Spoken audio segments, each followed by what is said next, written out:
అమరావతిని ప్రపంచంలోనే అద్భుతమైన రాజధానిగా నిర్మించాలనేది సీఎం చంద్రబాబు నాయుడు లక్ష్యమని మంత్రి నాదెండ్ల మనోహర్ తెలియజేశారు. అమరావతి అసెంబ్లీ భవన నిర్మాణానికి సంబంధించిన డిజైన్లపై కీలక చర్చలు జరిగాయని చెప్పారు. అసెంబ్లీ భవనంపై ప్రత్యేక టవర్ ఏర్పాటు చేసి అక్కడి నుండి మొత్తం రాజధాని ప్రాంతాన్ని వీక్షించేలా నిర్మాణాలు చేపట్టాలని నిర్ణయించినట్లు మంత్రి వెల్లడించారు. భవిష్యత్తులో నియోజకవర్గాల డీలిమిటేషన్ దృష్టిలో పెట్టుకుని రాబోయే అవసరాలకు అనుగుణంగా అసెంబ్లీ డిజైన్లపై చర్చించినట్లు తెలిపారు. 265 అసెంబ్లీ స్థానాలు, 110 శాసనమండలి స్థానాలకు అనుగుణంగా భవన నిర్మాణం రూపకల్పన చేయనున్నట్లు మంత్రి పేర్కొన్నారు. అసెంబ్లీ ప్రాంగణం అండర్ గ్రౌండ్ పార్కింగ్తో పాటు ఒక అందమైన గార్డెన్లా ఉండాలని సీఎం చంద్రబాబు సూచించారని చెప్పారు.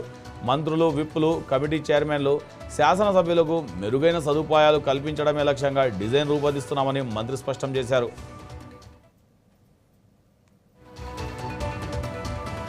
చంద్రబాబు నాయుడు గారి సూచనలతోటి లండన్ నుంచి వచ్చిన నార్మన్ ఫాస్టర్ ప్రతినిధులతోటి గౌరవ సభాపతి గారు అయ్యన్న పాత్రుడు గారితో, గౌరవ మంత్రివర్యులు నారాయణ గారు, నేను, అధికారులు రాబోయే రోజుల్లో ప్రతి ఒక్కరికి ఆదర్శవంతంగాను మరియు ఎక్కడ లేని విధంగా ఒక అద్భుతమైన నిర్మాణం జరగాలని ఒక పట్టుదలతోటి ముఖ్యమంత్రి గారు దాదాపు 2018లోనే ఈ డిజైన్స్ గురించి ఎంతో సమయం వెచ్చించి ఒక అద్భుతమైన అమరావతి నిర్మాణం కోసం ఆ కృషిలో భాగంగా శాసనసభ మరియు శాసన మండలి వీటితో పాటు ప్రజలు కూడా సందర్శించినప్పుడు ఒక మంచి అనుభవం ఉండే విధంగా ఒక ఎక్స్పీరియన్స్ సెంటర్ ఏర్పాటు చేసే విధంగా సెంట్రల్ హాల్ కూడా ఏర్పాటు చేసుకుంటే, మీ అందరికీ తెలుసు సంవత్సరంలో ప్రతి సందర్భంలో ఒక సెషన్ జరిగినప్పుడు గవర్నర్ గారు వచ్చి ప్రసంగించినప్పుడు జాయింట్ సెషన్ జరుగుతుంది. అసెంబ్లీలో ఉన్న సభ్యులు, అదేవిధంగా శాసన మండలిలో ఉన్న సభ్యులు.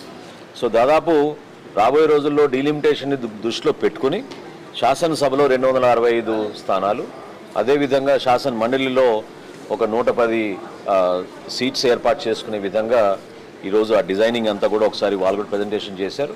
సలహాలు, సూచనలు గౌరవ సభాపతి గారు అయ్యన్న పాత్రుడు గారు కూడా ఆయనకున్న అనుభవంతో కొన్ని సలహాలు ఇచ్చారు. వాటిని నారాయణ గారు కూడా చాలా క్లియర్గా గవర్నమెంట్ నుంచి మా ఎక్స్పెక్టేషన్స్ ఏంటి, ఏ విధంగా మేము ఈ చేంజెస్ తీసుకురాలని దానిపైన కూలంకుషంగా చర్చించుకున్నాం.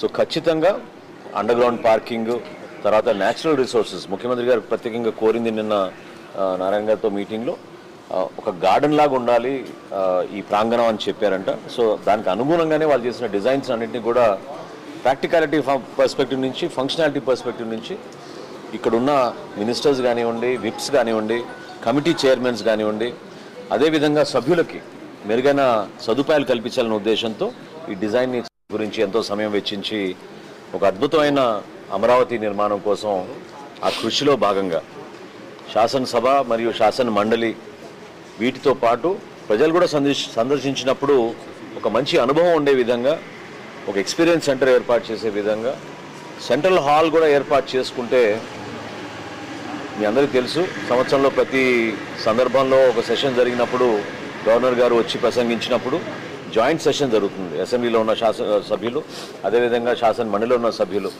సో దాదాపు గుంటూరు జిల్లా నంబూరు ఐజేఎం అపార్ట్మెంట్లో